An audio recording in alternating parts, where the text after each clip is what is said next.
కాంగ్రెస్ ప్రభుత్వం రైతులను మోసం చేస్తోందని తీవ్ర విమర్శలు గుప్పించారు హరీష్ రావు. ఎన్నికల్లో ఇచ్చిన ఏ ఒక్క హామీని నెరవేర్చడం లేదని మండిపడ్డారు.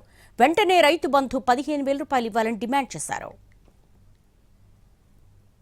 ఇన్పుట్ సబ్సిడీ కింద అకాల వర్షాలతో ముఖ్యంగా వడగళ్ల వాన పడి చాలా గ్రామాల్లో కూడా పంట నష్టం జరిగింది.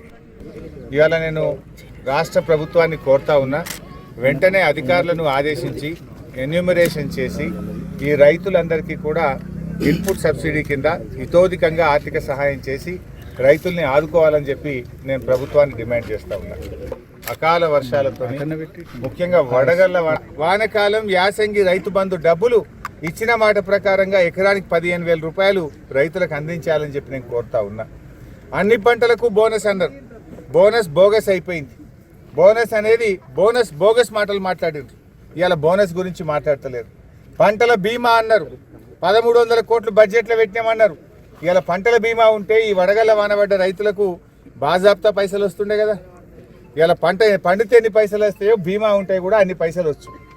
కానీ మీరు ఇప్పటికి 3 పంటలైంది మీ గవర్నమెంట్ వచ్చినాక.